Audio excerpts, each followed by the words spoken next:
Hare Krishna. Following is the third lecture by His Grace Rukmini Krishna Prabhu Ji on Vijayadashmi in Surabhi Kunj Base on 11th of October 2016.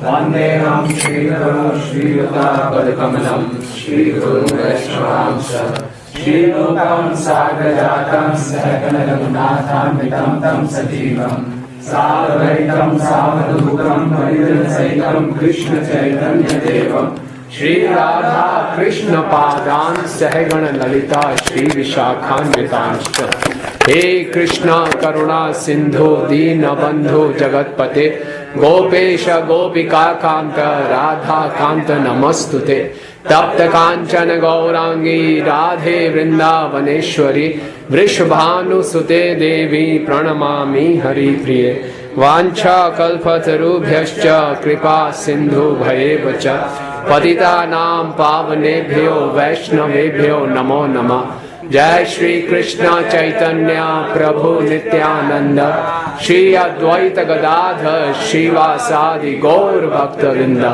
Hare Krishna Krishna Krishna Hare Hare Hare Ram Ram Ram Hare Hare Namo Vishnu Padaya Krishna Prishtaya Bhutale Srimate Bhakti Vedanta Swami Niti Namine Namaste Saraswate Deve Gauravani Pracharine Nirvishesha Shunyavadi Paschatya Deshatarine.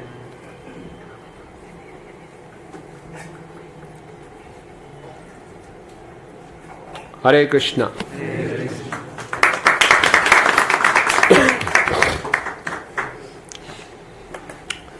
In first canto of Srimad Bhagavatam, there is one very interesting verse, 1:121. The verse is like this: Kalim agata agyaya kshetrasmin vaishnave vayam asina dirdha satrena kathayam sakshana hare. This is the first chapter of first canto. All the rishis, they have assembled at Naimisharanya and they are addressing Sud Goswami. So they are saying, Kalim agata agyaya. The age of Kali, agatam, having arrived, agya, gyaya, knowing this, kshetre asmin vaishnave vayam. In this tract of land, we all have gathered together, especially the Vaishnava Vayam, the devotees of the Lord. And Asina, we are seated here, Dirdha Satrena, very prolonged, for a prolonged performance of Satrena, prolonged performance of sacrifice. Kathayam Sakshanam Hare. In the words of, we are here to perform a yajna for a long time, hearing the Katha of the Lord. Sakshanam Hare. Sakshana. With time at our disposal. We are having sufficient time at our disposal to perform a very prolonged sacrifice, and that sacrifice is hearing the pastimes of the Lord. For that, because the age of Kali Yuga is coming, we all have gathered together. So this applies to all of you. You have sakshana, you have sufficient time at your disposal and will hear the Lord's pastimes. And in the purport, Srila Prabhupada is saying, for the age of Kali, this is the only recommended process for self-realization. Like yesterday we were discussing. Hearing the Naam Gur Roop Leela of the Lord. This is a special concession for the Jivas of Kali Yuga. It's a very special concession. Bhakti on sale. On heavy discount. Like you see, you all must have played cricket in your childhood. Or must be playing even now. So in our childhood, no problem. So like in our school days when we used to play cricket, where we used to play cricket? Eden Garden or? On the streets. On the streets. Sometimes the street should be so narrow. What was the length of our pitch? Used to be length of our pitch. Anything will do. Sometimes we used to play in the veranda of our home also. And then we used to just distribute a team with which ball we used to play. Cricket ball? No, mostly we used to play with which ball? Tennis ball or plastic ball. But kind of thrill we get the same, which we all those big players get. They get the thrill in playing at Lord's or playing at Eden Garden, isn't it? We also have, it's as if we are playing for some ICC trophy or something. Finals are there, very nail-biting finish, very thrilling matches. So same, if the children are said, you go and play in Eden Gardens, will they able to throw the ball? Even the ball will not even reach the wickets, So still the children are playing cricket and they are fully satisfied. And they are getting all the result, all the excitement, all the thrills. Similarly, the Jiva of Kali Yuga, they are getting the same result. Just by chanting and hearing, the same result as if the great sages and yogis were getting after performing tapasya for lakhs and lakhs of years. This is the mercy of Chaitanya Mahaprabhu. Srila Prabhupada is saying, not in these words, but Prabhupada is saying this is the mercy of Chaitanya Mahaprabhu. In Kali Yuga, just by hearing the glories of the Lord, we can be fully realized. We can have self-realization. This is a very special process. So Sakshanam, with sufficient time at our disposal.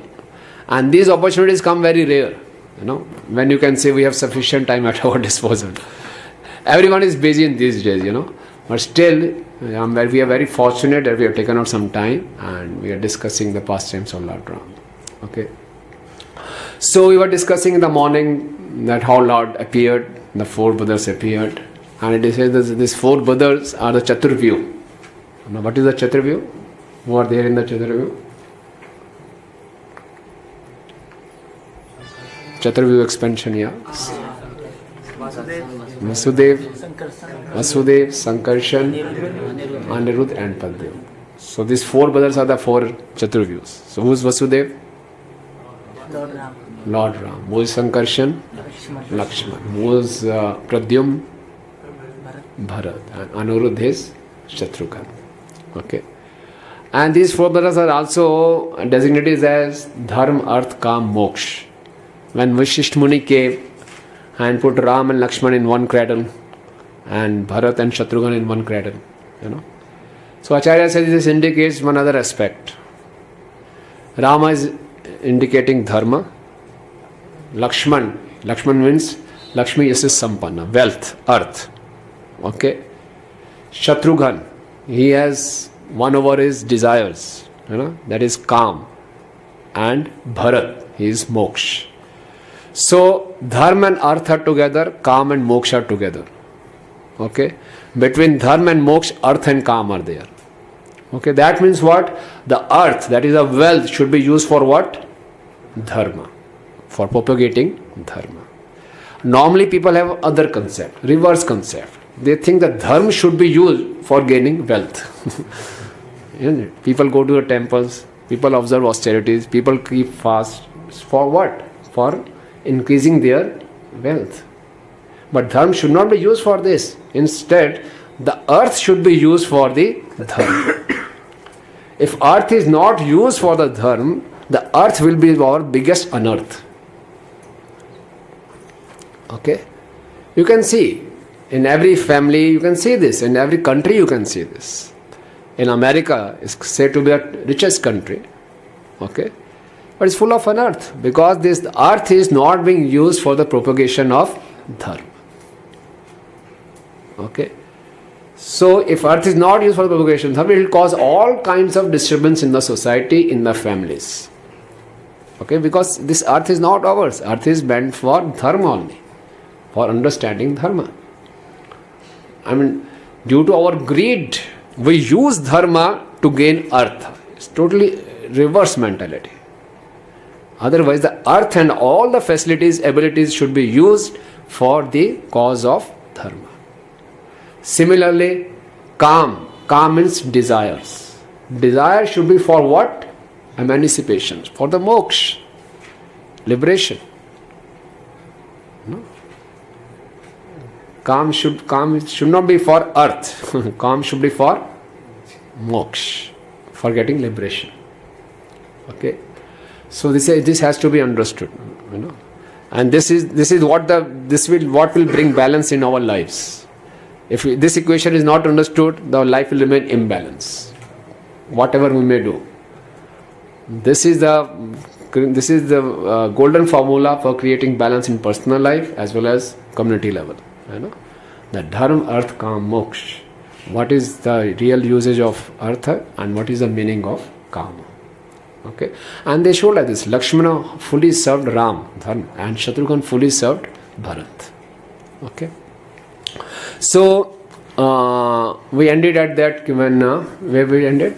Vishwamitra, no? So Vishwamitra was realizing how he was fortunate to call out the names of Lord Vishnu, and then they entered the city of Mithila. And when they are entering the city of Mithila, Lord Ram is walking, and his gait is very graceful. He is walking very gracefully, and he just turned his head upward. And what he sees on the balcony of the palace is a window, and from the window, a beautiful girl is watching. And she is who? Mother Sita. And the Sita is also seeing Ram for the first time, and Ram is also seeing Sita for the first time. And in the first sight only, they develop love for each other. It's not a normal, usual story of boy and girl. We should be very careful. It says Sita is Lord's internal energy. Okay, she is his eternal consort. She is his internal consort. It's not a normal affair of a boy meets a girl. But Lord is performing his Nar Leela. Okay. So, when Lord Ram saw Sita, he thought that the beauty personified must have performed many austerities for many lifetimes to be associated with this girl. She's not even beauty personified. She's even more than this. She's unparalleled. And when Sita Maya saw Lord Ram's wonderful, beautiful face, deep eyes, strong shoulders, strong feet, what a gait, so she was also very much impressed. And when they just exchanged sights, and then again, they couldn't see each other. But the whole night, the both were thinking of each other. You see, all these our Hindi films, they are perverted reflection of these pastimes only. We all have a tendency to worship hero. Yesterday we were discussing, And hero means he can do unimaginative things, which even can't imagine. Lord performs pastimes which are unimaginable. But our movies also show the heroes to be like these characters only. Especially in our Bollywood and all these South Indian movies. They can go to any extent. And Lord also has no limitation. In a way they are right. But they should say that Lord can do this. And when the hero performs these things, these acts, they are worshipped as real God. In South India, you see there are some personalities, some heroes. You must be knowing Rajinikanth and all that. Whenever they come on the screen, then they're still. His face is there, and then the action doesn't there. The still is there. And the people can do arti, people can throw money, people can do worship. For some minutes, he is just still there. And then action starts. Why? Because he is portrayed as he can do anything impossible. In one of the movies I saw was there.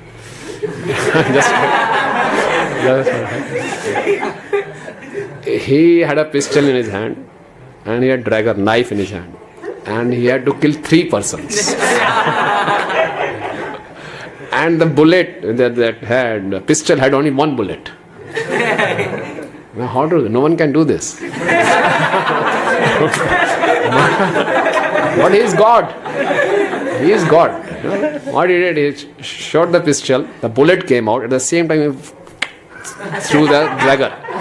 The dagger cut the bullet in 2 pieces. Half the bullet hit 1 person, he died. Half bullet hit other person, he died. And the dagger hit the 3rd person, he died.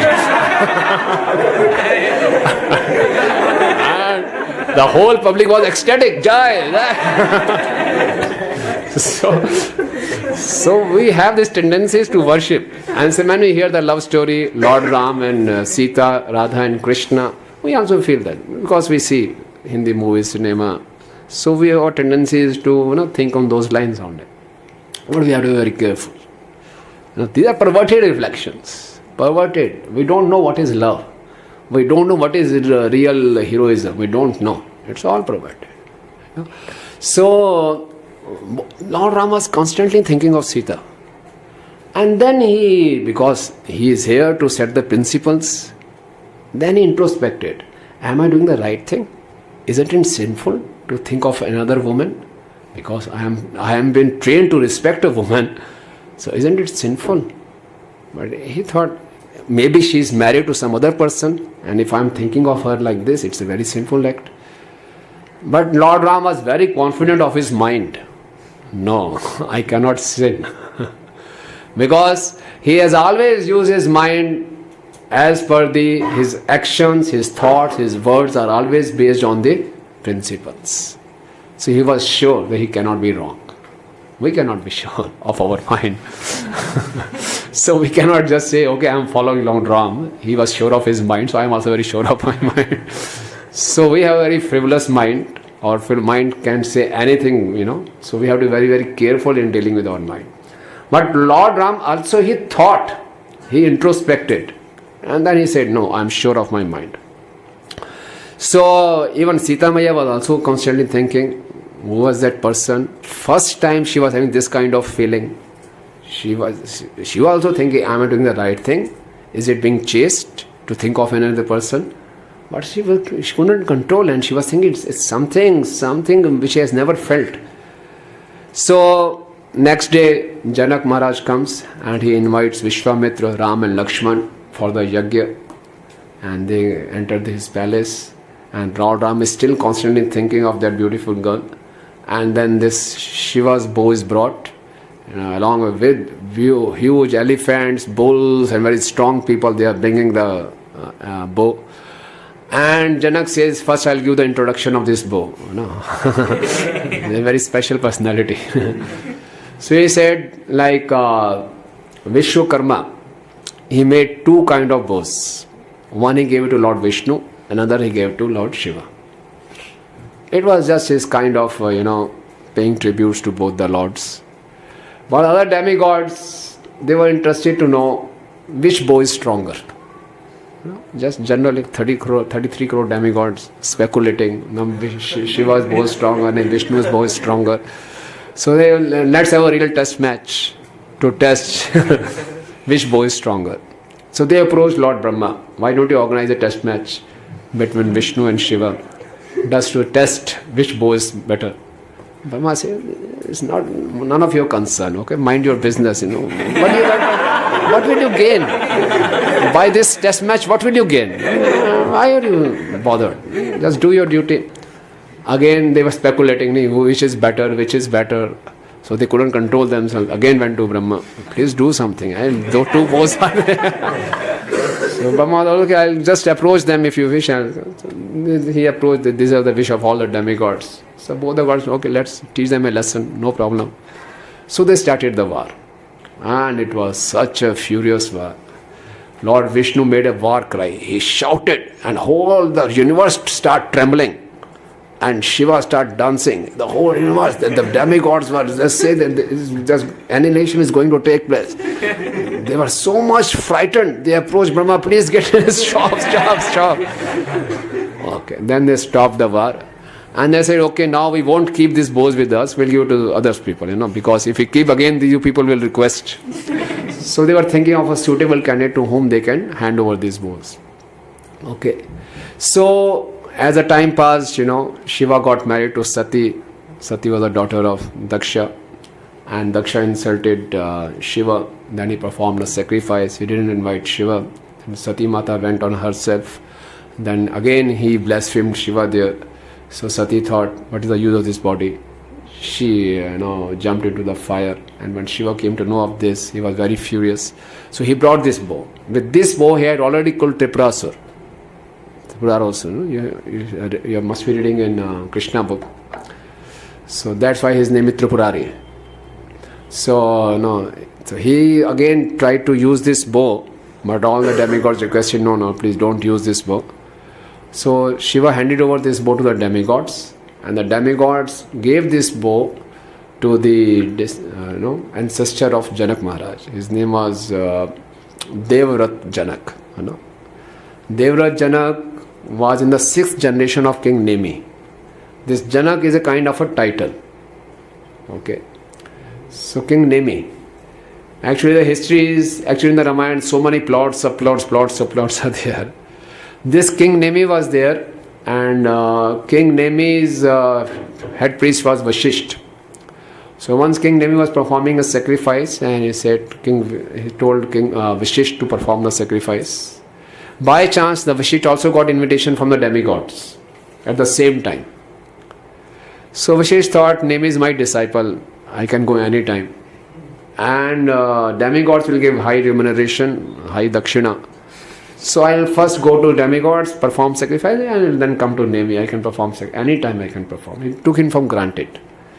So he went to the heavenly planets for performing sacrifices. He got delayed there. And when he came back, the time was the scheduled time was about to pass. So Nemi invited some other priest and performed the sacrifice.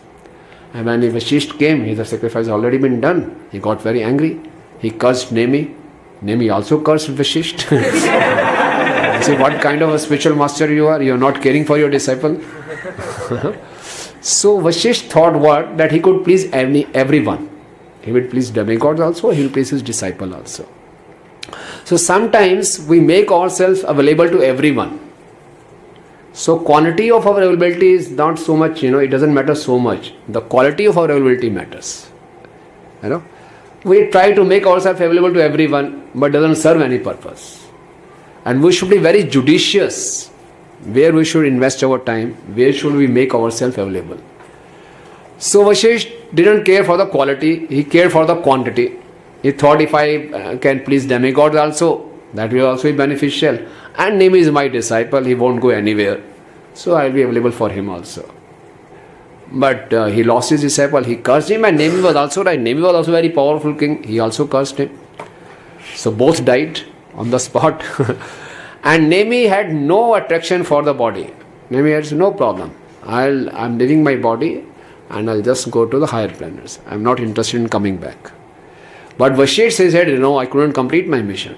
Before leaving the body, Vashisht kept his soul in the water so that he can again come back and start doing his duty. So when the Nemi was not there, there was no king. So the minister thought what to do. And Nemi is not going to come back. So these stories, when we hear, it looks very, strange. But you see, these are stories of Treta Yuga or Sat Yuga. And they are all these persons, but they had very, very wonderful qualities which we cannot even imagine. We are the jivas of Kali Yuga. We know all our limitations. So sometimes it may be beyond our comprehension, beyond our intelligence. Okay, but these are mentioned in the scriptures. Okay. So the ministers churned the body of Nemi. And when they churned the body of Nemi, another person came out and who is called Mithi Janak. Janak means one who takes birth from the churning of a body. So since then on, all the descendants of this dynasty, they have a title of Janak. So it's called Mithi Janak. First was Mithi Janak, and from the 6th generation onward was what I said, Devavrat Janak, who was handed over the Shiva's bow. And 15 generations after was this Janak, who was the father of Sita. He was called Shia Dhwaj Janak. So that's how this bow was still with him, Janak. And I already told that Janak had this condition: whoever can lift this bow and string this bow will be able to marry my daughter. Now many Kshatriya kings, they were very infatuated with the beauty of Sita. They wanted to marry Sita. But when they heard this condition, they knew that they couldn't fulfill this condition. So they became rival of Janak. And all of them gathered together. All this frustrated prince. They gathered together and they started attacking Mithila. So for Janak it was a big challenge, to save Mithila also and to find a suitable groom for his daughter also. So he was spending so much money on his army to protect the Mithila, and he was losing his soldiers also. And everyone was criticizing him also, what kind of condition he has put. The whole Mithila is in problem now. And he is not able to marry his daughter also. So strange conditions were there. So Janak was very frustrated and very desperate to get his daughter married. But he has to find a suitable match also. But after hearing Vishwamitra and seeing Ram and Lakshman, he was thinking maybe Ram is a suitable candidate. And he was even contemplating, even if I don't give him this condition, I can straight away marry Sita with Ram, Of all the available person, he is the most suitable. Maybe I should not even put this condition. Or even I put this condition, I think he will be able to lift the bow. So he was in two minds. So first he narrated the story of this bow. and then the bow came in the center, and there was a lot of excitement now, what will happen. So Janak was desperate, his only hope was Ram. So he thought, let me take a chance. So he went to Vishwamitra and said, if Ram can lift this bow. So Vishwamitra signaled to Ram, you can go and lift this bow. And Ram was thinking, okay, maybe, Ram was not aware that Sita is the same girl. But he may be thinking, maybe Sita is the same girl or not. But I think she is maybe the same girl. Then, he approached Vishwamitra, he touched his feet, took the permission. Vishwamitra said, okay, please go. And with his permission, he started approaching the bow. One by one, he was taking a step, And then Valmiki Ramayana described his gait, how he was walking, It is said, his gait was like a lion. It's called Singh Gati, And his rage was like a tiger, Vyagra Gati. And his gait was majestic like an elephant, Gaj Gati. And he was full of pride like a bull, Rishabh Gati. And it has so much of latent energy like a snake, Sarpa Gati. So this is a description. And then Lord Ram walks, he reaches near the bow. And he first offers the obeisances. Everyone used to come and offer obeisances. Any ordinary person will come and offer obeisances. Because it belonged to Lord Shiva. Tadiyanam Samarchanam. It belonged to Lord Shiva. It was used by Shiva, so it was worshipable. So Lord Rama also respected and worshipped and circumambulated. And then he was about to touch the bow. When he was about to touch the bow, again he took blessings from Vishwamitra. You see Ram's character. Again he took blessing. It was not that he was not confident, he was trembling, he was shaky, he was fearful. That's why he needed the blessings from Vishwakarma. Normally we take blessing only then, when we are not confident. But Lord Ram is showing respect. You see, respect is a kind of perfect antiseptic which saves our confidence in going into arrogance. Our confidence can very easily change into arrogance. But Ram is here showing by giving constant respect. He was fully confident. For him this was nothing. He was fully confident. But again, first he took permission from Vishwamitra. Then before touching the bow, he took permission, he paid respect. Now he had touched the bow, everyone was very excited. He has touched the bow, something going to happen. Now should he lift the bow? Again he took permission from Vishwamitra. And Vishwamitra said, okay. So constant respect brings constant blessings. Okay. So there are two principles you can note down. One is, respect saves the confidence from changing into what? Arrogance. That's very essential. Because if our confidence changes into arrogance, then we will commit offenses. Okay. Being confident is not bad. But we should not be confident of our own abilities. We should be confident of what? Of the blessings. Normally in this material world, people will say, be confident. Okay. Have faith in your abilities. Faith can move the mountains. Okay. Man, you can do anything. This is what the motivational speeches. Yes, we should be confident, not of our abilities, of the blessings. So Ram was confident, but still he was not getting into arrogance. By constantly respecting Vishwamitra. Okay. Yeah. Second is, constant respect brings constant blessings. It's not that once is enough, Prabhu, I've just touched the feet, I've done Vancha Kalpatru. Okay, no, it's not that when one is shaky, only then one have to pay respect. That shows the character actually. Okay, so constant respect, he was constantly respecting. And then before lifting Vishwamitra, he took his blessing. And like an elephant lifts a lotus flower, easily he lifted. And very soon, with his left hand, with his one corner of the bow was like a real rainbow, multicolored. And it was very strong also.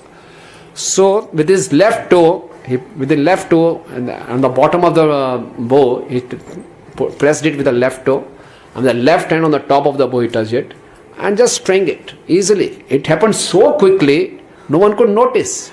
And immediately there was a tumultuous sound. roaring sound, and the bow broke in bit from the center. It was such a tumultuous sound, everyone fainted. Except Ram, Lakshman, Vishwamitra and Janak. Everyone fainted. And when they got into consciousness, they saw the bow is broken.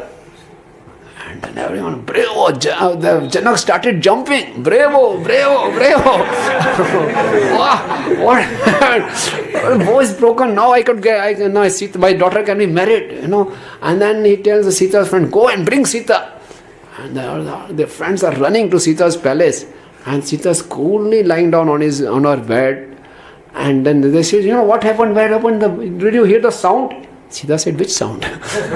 Sita was so absorbed in thoughts of Ram, she didn't even hear the sound. So her friends were surprised, you didn't hear any sound. You didn't hear. Your father is calling, you have to get married. Now Sita was in two minds. With which person I am getting married? I am not seeing this person, and I am in love with that person. Is he the same person? Should be the same person. So she was also in two minds.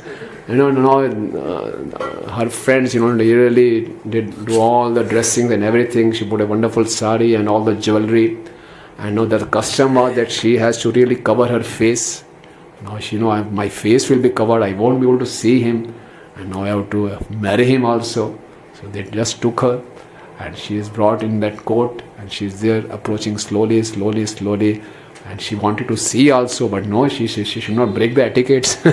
So she was in two minds what to do. But then she thought, I need not be shameless to see his face. I can recognize him by his feet also, because I saw his feet also. So Sita Maya looked at his feet and she recognized, they are the same pair of feet, very strong feet. Okay. And by the corner of his eyes, just through the corner, she had a glimpse of his face, and she was very happy. He's the same person whom she was in love. Now everyone is excited, she's about to put the garland on Ram. Ram says, stop. Janak was about to have a heart attack. For such a long time, I could find her groom, and she says, stop. I can't marry now. Janak almost fainted. What happened? He said, you see, I came here on a mission. My spiritual master brought me. And he brought me for a mission to save him, to protect him from the demons. Then he brought me here. My aim was not to get married. My aim was just to assist my spiritual master. How can I marry without my father's permission? These are not the etiquettes. You see, this shows Ram, he had a desire. He also knew that Sita is the same girl. Sita also knew he is the same boy. And they also wanted to marry each other. And he really wanted to marry her. But still, he put principles over the desires. It's a very important principle. You can note down, please. We should always put principles over our desire. Normally, we are swayed by our desires and we forget the principles. We compromise on the principles. If we see the other side of, if we see the other incarnation, Krishna, whenever Krishna used to go out, he used to come out with a new queen. And sometimes 16,000 queens all together. They never thought what will Vasudeva and Devaki will think. They used to welcome him. Okay, one more queen, no problem. But Ram is there saying, no, I came out with a different mission. How can I disrespect my father? So Janak was very desperate. Janak was saying, now it is the end of the world. Only one person in the entire creation, and he is refusing to marry. Vishwamitra said, don't worry. He is not refusing. Just wait, have patience. You send your two confidential ministers to Ayodhya, give them the message, and they will definitely come. When Janak was relieved, he sent his two most confidential, most articulate persons, who can give the right message. There should be no, communication gap. Very sensitive matter. So we should be very careful. When such sensitive matters are there, we should choose a person who is very good in communication skills. Convey the message as it is. Because if there is a little, communication gap, the child will say, no, I won't marry. So two most confidential, articulate, with high communication skills person was chosen, and they were sent to. And Janak Maharaj told him, now you are starting now, your next breath should be in Ayodhya. go so fast. I don't want to take any chance. So they just ran and they reached Ayodhya. And when they reached Ayodhya, they started glorifying Ram and Lakshman. How they went along with Vishwamitra, how they killed Tadka, how they killed Subahu, and how they threw away Marich, and how Ram delivered Ahilya. Seeing all this, Rashat was very excited. And they said, and then by accidentally they came to Mithila. And the Mithila, Janak was performing Yagya, this bow was there. Then they narrated a whole story of bow. And in the last they gave the proposal. The events as it is happened, Others straightway if they have gone and said, we have brought a message from Janak and he just wants to marry his daughter with you, and Vishwamitra brought this. Then Dasharatha could have thought this must be, the whole plan of Vishwamitra. That's why Vishwamitra came and he took Ram away. He wanted to get him married without telling me. He could have thought like this. So they just communicated as it is. The events happened, nothing fabricated. So when he said like this, and this is a message for you, we want to invite you. Janak Maharaj want to invite you. So Dasharatha was very excited. Ram has got such a suitable, bridegroom. Okay. So let's prepare and let's go to Mithila. Whole Ayodhya. Each and every person. They started on procession and they are going from Ayodhya to Mithila. It is mentioned the first person to arrive in Mithila was there and the last person was still in Ayodhya. It was such a big procession. It took them 4 days. Okay. So they were very welcomed, and Janak and Dasharatha, they embraced each other, and and then Janak said, my condition was this, Ram has fulfilled my condition. Now what is your condition? He said, what is my condition? I don't want anything. I am getting the most suitable person as my bridegroom. So no conditions. Okay. So when they fixed the date, everything was there. Then they saw Vashisht Muni and Vishwamitra. They are talking in separate, some extent.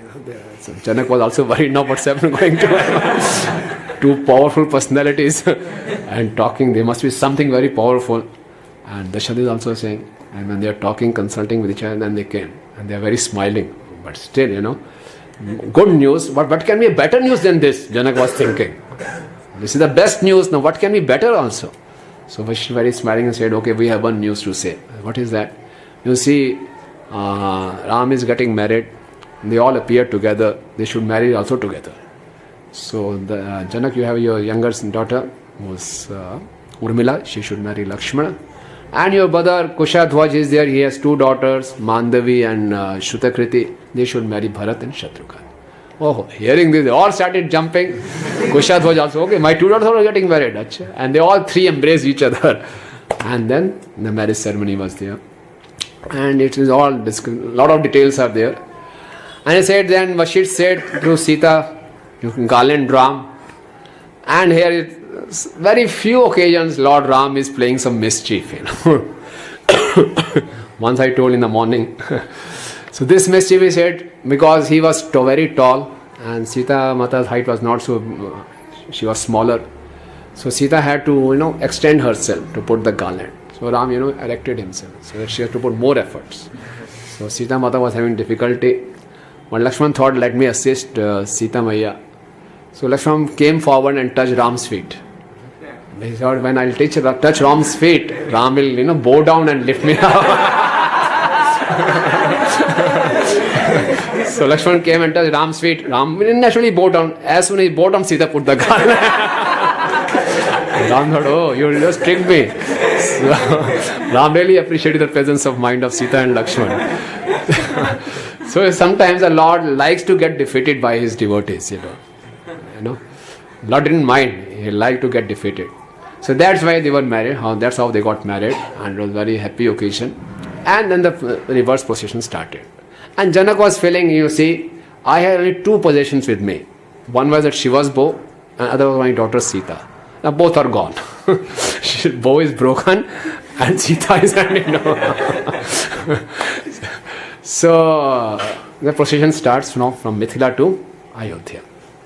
And everything was happily they were going. And suddenly a climax comes, You see, this is the nature of this material world. Here nothing can remain, can be blissful forever.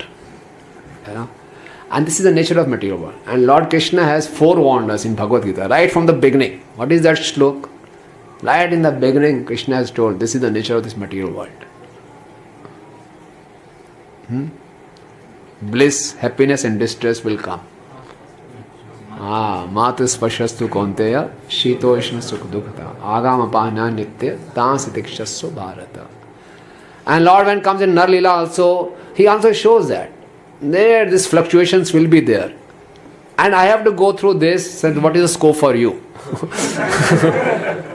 It's different that this fluctuation doesn't affect the Lord, He is transcendental. But as a Nar Leela, He shows that. You will see again and again, this climax will come. Some happiness, again distress, happiness, again distress. So we should not expect for us the happiness will keep on increasing and increasing and increasing. And this desire can be fulfilled only in the spiritual world. Anandam buddhi vardhanam. Here it is all decreasing, it's all waves, up and down, up and down.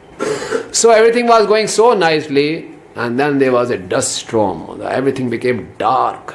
And it seemed that all the mountains are going to fall. The birds and animals are just fleeing here and there. Lakes are being evaporated. It's all inauspicious conditions.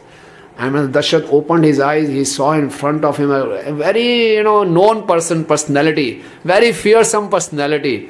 And he has broad shoulders. He had a bow on his left shoulder and an axe in his right hand.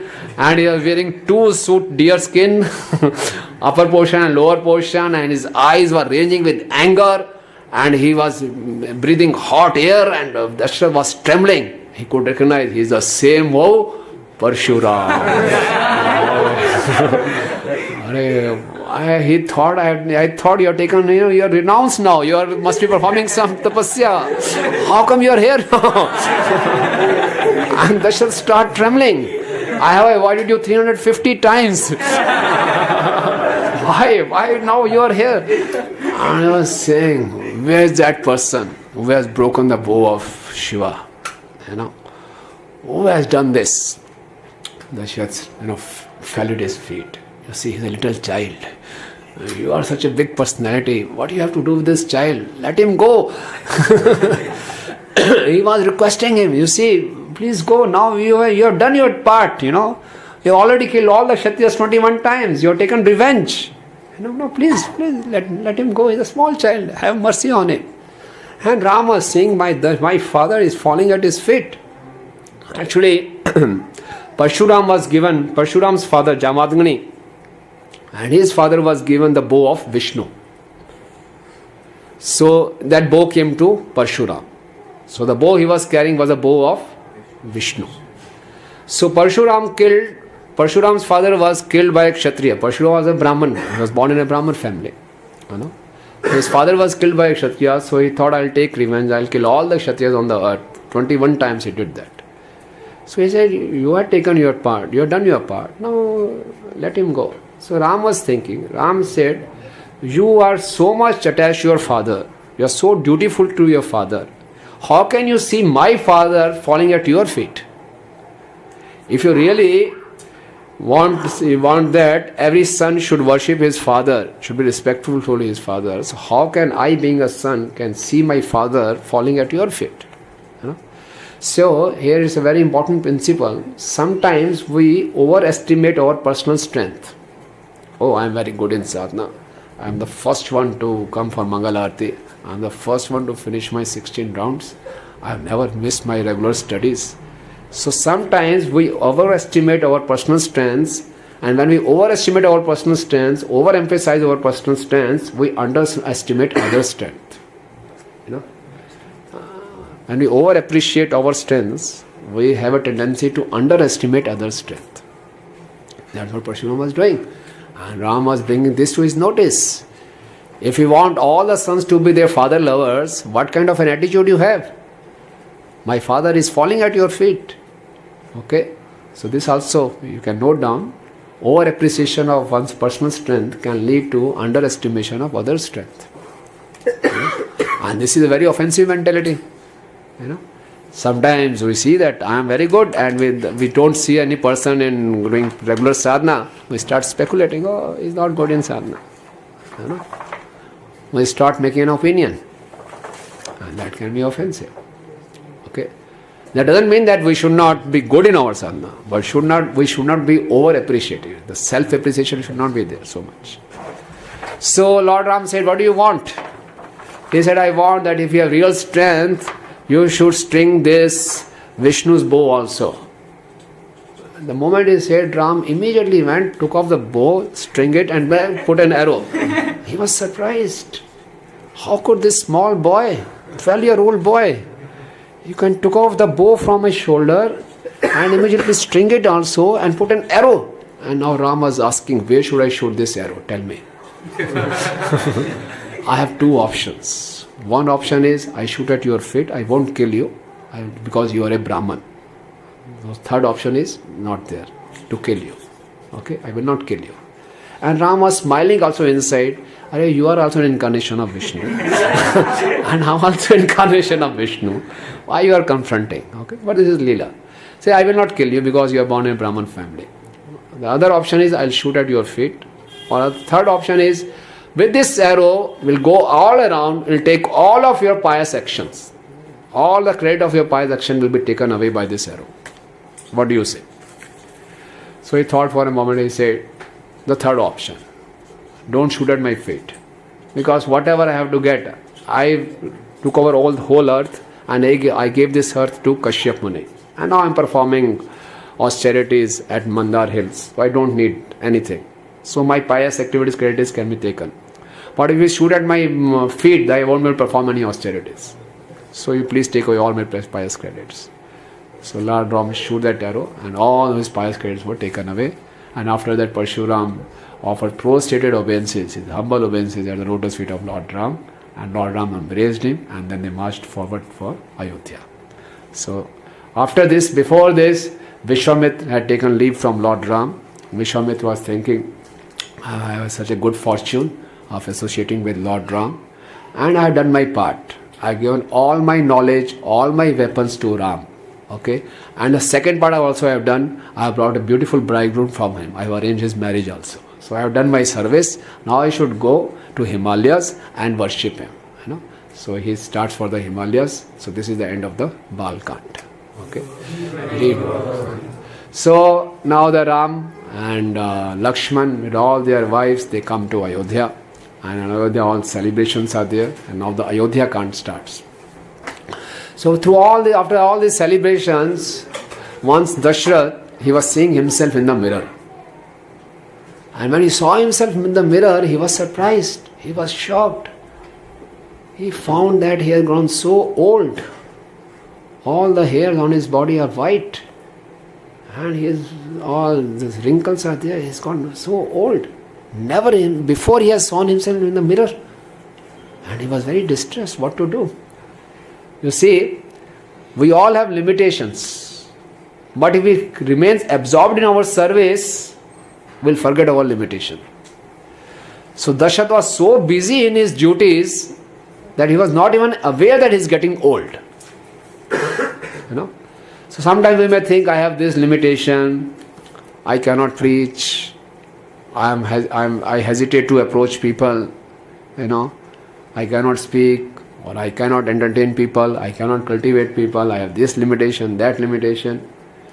If we keep on thinking of our limitations, we will achieve nothing. Everyone has some limitations.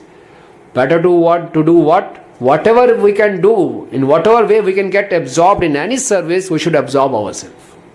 And if we absorb ourselves, we are able to raise ourselves above our limitations.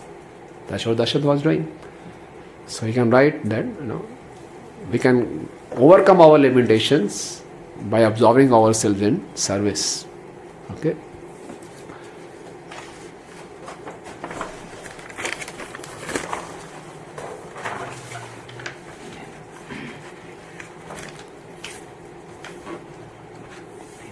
You can say easiest way to forget our limitation is to shift the focus from self-absorption to facilitation, service, absorption in service. Easiest way to forget our limitation is to shift the focus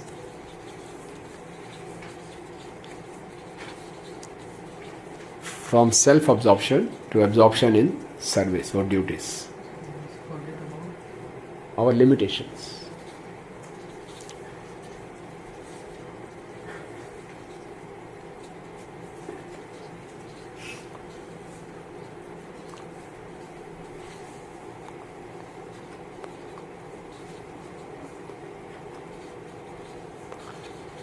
Okay, so he thought, okay, he felt very distressed, what to do. Then he introspected, then an idea came in his mind, and then he started smiling. He said, okay, now is the time to retire. And I should hand over this kingdom to whom? Ram. Because he always felt that I have 4 arms in the way of my 4 sons. And a person with 4 arms will love all the 4 arms. But still, the Ram is most dear to me. And he is the eldest. So naturally he should get the kingdom. So he called his ministers. The good quality in Dashrath was, whenever he used to take a decision, he used to consult his advisors. Without consulting his advisors, he never used to take a decision. He used to confirm from his advisors. So he called all his advisors, Vashisht Muni, Sumantra, all they came. And he said, I have one idea, okay, that I want to hand over this kingdom to Ram. The moment they heard, they just started clapping. Wow, wonderful, what a news. They were so ecstatic. So here is seeing their joy, Dashrath again got depressed. That means these persons are waiting for this decision.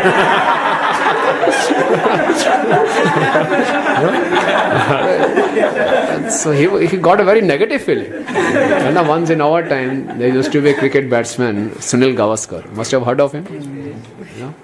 When he declared his retirement, so he was in good form. And his age was only 36 or 37. So people asked, reporter asked, why are you retiring so soon? So he said, when you retire, people should not ask why. People should not ask why not. People should ask why. So Dashrath, when he declared his retirement, they were happy. So he got depressed. That means they were waiting for this. When we retire, the people should ask why are you retiring?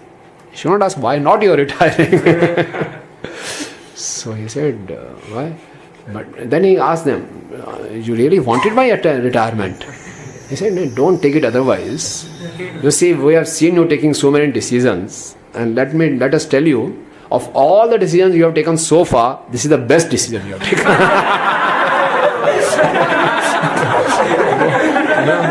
Again he felt very sad. He said, again, don't feel sad, nothing wrong with you.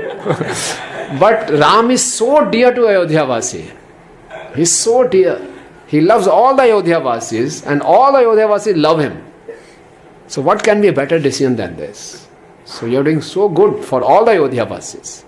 So he said, okay, now he was assured. He said, okay, starting preparation, I want to do it as early as possible. Do it tomorrow. Start all the preparations. At that time, Bharat was not there. Bharat was in his uncle's home. It is said, someone said that Kekai was from, a country called Kaikash that is presently in USSR, Soviet Union.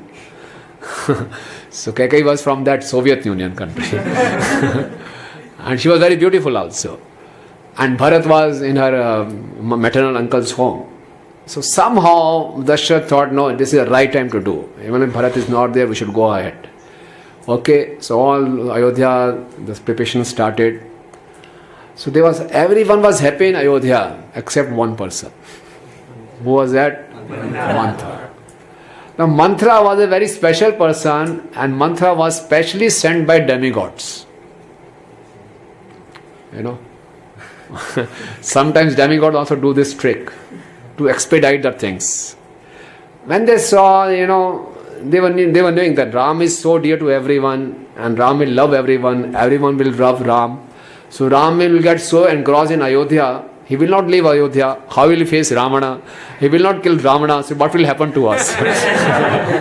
So we should design a plot where when Ram has to leave Ayodhya, and for this mantra was sent. Right from the beginning, the plot was there. So Mantra was not happy. So Mantra went to Kekai. You know what is going to happen? Kekai, yes, wonderful news. Ram is going to be incarnated as a king. What a wonderful news. Mantra said, you are a fool number one. Why am I fool number one? You don't know if Ram becomes the king, the Bharat will be his servant, Kaushalya will be the Rajmata, and you will be Rajdasi. You know, for what you have come? You will be a Dasi. Whole life you will remain a Dasi and your son will remain a Das. They will never be king and you will never be a queen. So, this separatist mentality, this was the separatist mentality of Mantra. And she impregnated this separatist mentality in Kekai's mind. You know, this is the power of bad association. When this separatist mentality comes, then all conflicts happen. In Bhagavatam, in the starting only we saw separatist mentality of whom? Dhritarashtra. What was that shlok which shows the separatist mentality of Dhritarashtra? Mamaka Pandavaschaiva. My sons and Pandava's sons. Right from the beginning, separatist mentality. So where this separatist mentality is there, separate interests are there, conflicts are going to happen. Be it Ayodhya, be it temple, be it our base. If all have one interest, one purpose, no conflicts. Everyone together serving Krishna, serving Ram. But if one separatist mentality is there, he may influence other person also, and then conflicts start. So Mantra had this separatist mentality, and she really poisoned Kekai. Kekai really loved Ram. She was a devotee of Ram. And Ram also loved her. But just by association, bad association, she got poisoned. And when we have this kind of association, what happens? Our faith goes down. You know? And faith, Shraddha, from Shraddha only bhakti starts. And this kind of blasphemy, when we hear someone's blasphemy, criticism, it attacks our root, our faith. It's very, very dangerous. You know? So criticism or blasphemy attacks our faith. And it sows the seeds of doubt in our mind. A person who has heard the criticism, he will not be able to trust any person. You can please note down this. Criticism or blasphemy attacks our faith and sows the seeds of doubt in our mind.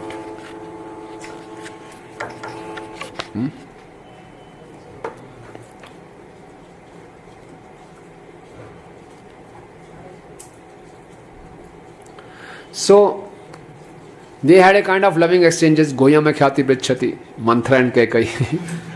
And Kekai was treating Mantra as her guru. You know.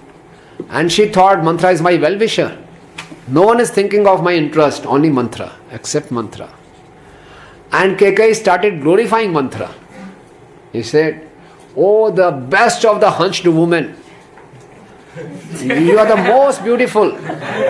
When you walk, it looks like a lotus flower has bent from its root by a slight breeze. You know. And if your plan succeeds, I will decorate your hunch with a golden chain. I'll massage your hunch with sandalwood paste. You are so dear to me. You are my real well-wisher. This is how our mind gets contaminated, When we associate with non-devotional mentality, we lose our power of discrimination. We don't know who is our friend, who is our enemy. Yeah. When we associate with non-devotional mentality, for this we need not associate with non-devotees. Even associating with devotees also, we can associate. Means we can get influenced by their non-devotional mentality. Have you seen any devotees criticizing? Have you seen? Have you seen any devotees exhibiting non-devotional qualities? Yes or no? Yes. No, you all are staying in Vaikunt, have you? You must have experience also. So, when we associate with non-devotional mentality of a person, we lose our power of discrimination. Kekai lost her power of discrimination. Who is her friend, who is her well-wisher? She lost. And now she is thinking, in whole of Ayodhya, mantra is my best well-wisher. Okay, very, very dangerous. Very dangerous. We should be very, very careful not to hear blasphemy, not to hear criticism. Very, very careful. We are just putting our faith at stake. We don't know the power of sound vibration. The power of sound vibration is very, very dangerous and can be very beneficial also, and it can be very destructive also. Once the scientists did one experiment. In the Solomon Island in Africa, there are huge trees are there. And they wanted to use the wood of these trees. They wanted to cut the tree. They were not able to cut the tree. The tree is so huge and so strong. They brought high-speed steel axes. They tried everything. The axes used to get broke, but the tree was not. They were not able to cut the tree. So they said, what to do? So they consulted one sound therapist.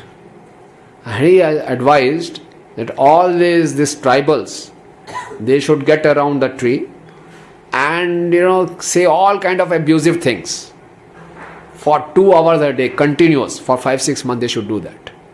So all the tribals used to come together, and for each tree they used to say all kind of abusive things for 2 hours. They go to the next tree, for 2 hours they used to abuse the tree. What happened after 5-6 months, on their own the tree fell down. This is the power of sound vibration. That means even the trees have the emotions. They can feel the emotions.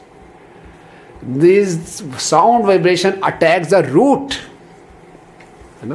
It will attack the root of our devotional creeper. When it can make the strong tree to fall down, our devotional creeper is very strong. Is it strong like a tree? It's very creeper. Seed. Just blown away. So we should be very, very careful. But the rasa of criticism is so nectarian. When we hear the criticism of someone, we feel so much of nectar. We say, I don't criticize. I know. But hearing is very blissful. And somehow I should keep on hearing this. I'll say 1 or 2 words just to encourage. Appropriate words. So the other person feels more encouraged. And I get the nectar. Even if we do this, we are attacking our roots. We should be very, very careful. Okay? See, the test of our Krishna consciousness is, do we enjoy hearing the criticism of others, or we felt repulsive? We can test ourselves. How much I have progressed in Krishna consciousness? When I hear the criticism of someone, when I don't like a person, and if I hear his criticism, my heart smiles, It's very difficult to control my happiness.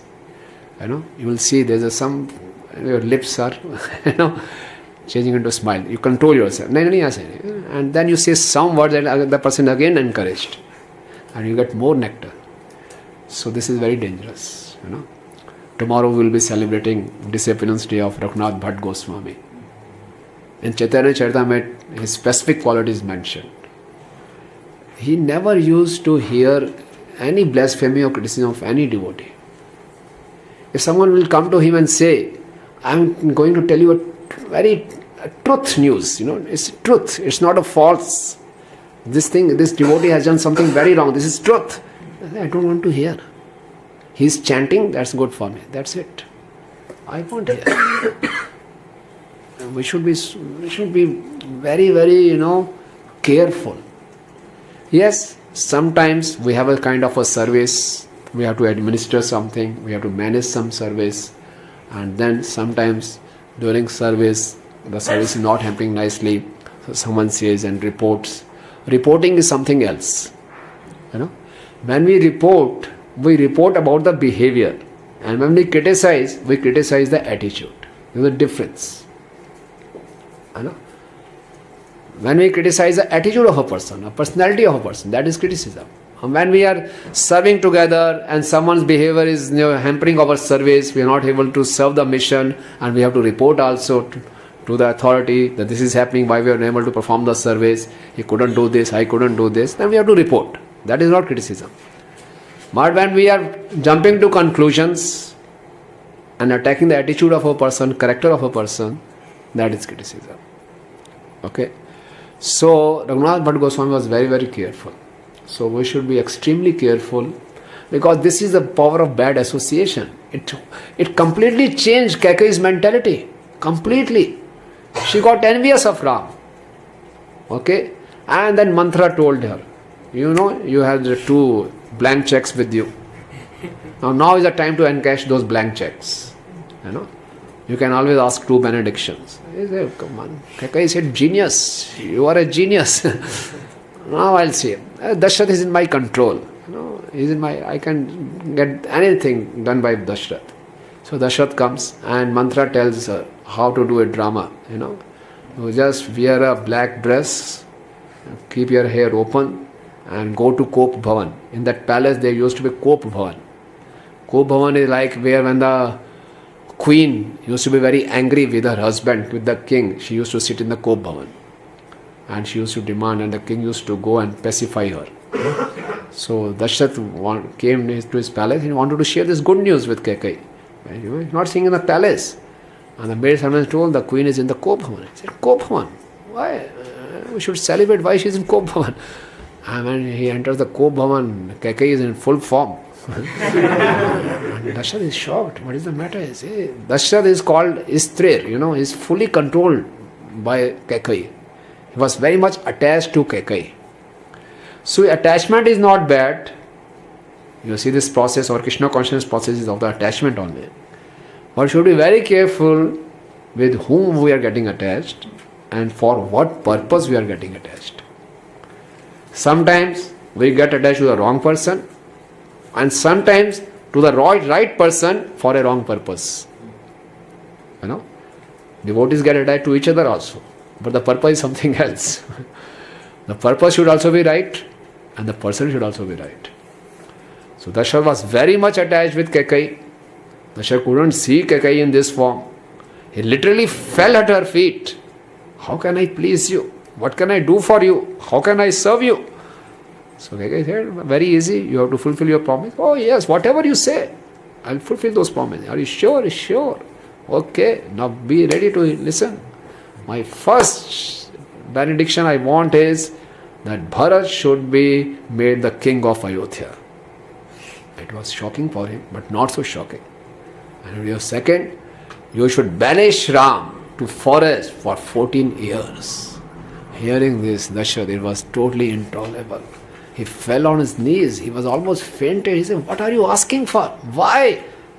Why you want Ram to be exiled? Okay, I can make Bharat as the king, but why Ram should be exiled? No. If Ram is not exiled, later on he may take the throne. He may push away Bharat. So Ram should be exiled for 14 years. Dashrath, he couldn't believe. He almost fainted. He just started crying and he started abusing Kaikeyi. Oh, wicked, sinful woman, what are you? What do you want? He really said all kinds of abusive language. But Kaikeyi was not going to change. You see, this is the power of bad association. Completely changed the mentality. She became a totally different person. She became so hard-hearted. Dashrath said, Ram is my life. If Ram goes, I will give up my life. She said, no problem. She was not even worried. My husband will die. She was not even worried. She became so cruel and so hard-hearted. So Dashrath said, what to do? Dashrath was totally desperate. He said, no, there's no purpose to live only. And he was crying. And then Kaikeyi says, should I call Ram? So she sends a message to call the Ram. Ram expecting something, okay, I'm going to be made king tomorrow. So he comes on his chariot. When he enters the palace, he says, something is wrong. And when he enters the sea, the Dashrath is in Kop Bhavan. Also surprised. And he says, Kaikeyi says, your father wants to say something, but he's not sure whether you will follow him or not. So I'll say. Ram said, these words are very hard to digest. Why I won't follow my father? Even if you say, I'll follow. Please say, what do you want to say? And then Kaikeyi said these two things. Ram said, no problem, give me blessings. I'll just go. And he just moved away. I need your blessings for this. And this is the character of Ram. Ram didn't object it. What do you mean? Who are you to say this? Ram didn't clarify from Dashrath also. Father, do you really want this? Or this is something conspiracy by Kekai? No, he just said, okay. Just imagine you are going to be made king next day. And before the previous night you are told, no, you have to go to the forest. So Dashrath goes to Kaushalya and break this news. Kaushalya cannot believe this. And Lakshman was also there. Lakshman was raging with fire. He said, how can my father do this? Ram, you have to just tell me. I'll go and arrest my father. My father is infected with lusty desires. He is being controlled by a woman. This is the lust of my father, which is bringing the Ayodhya down. I cannot allow this. In the past history also it has happened. If a king is not doing his duty properly, he is dethroned. We should dethrone Dashrath and you should be made as king. Just give me an order, I cannot control myself. I was raging with fire. And Kaushalya was crying. Ram, said, please, your anger and your tears are making me weak to follow my father's instruction. Please give me blessings.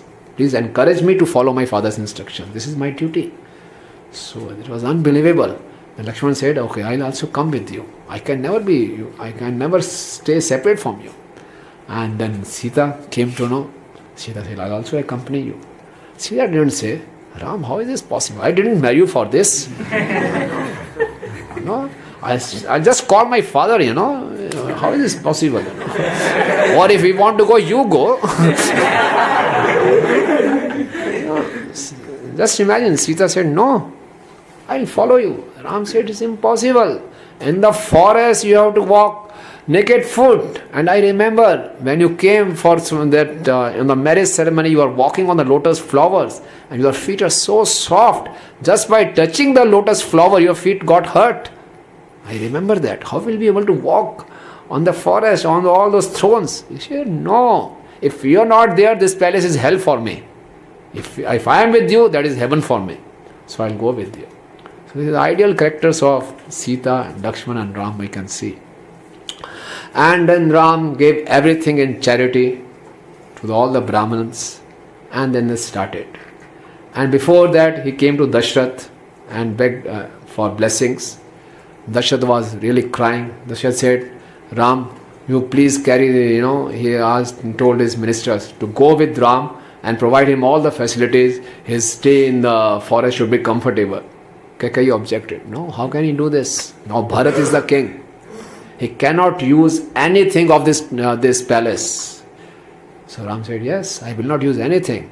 And then Kekai said, in fact, he should not even use his clothes. And Kekai was so manipulative, she went inside and brought all the bark trees clothes for Ram, Lakshman and Sita. And Ram very nicely accepted those clothes and put on the bark tree, And Sita Madhya also took those clothes and they just went away, and whole of Ayodhya was following them. Whole of Ayodhya. All the Ayodhya Vasis were saying, we'll go with you, Ram.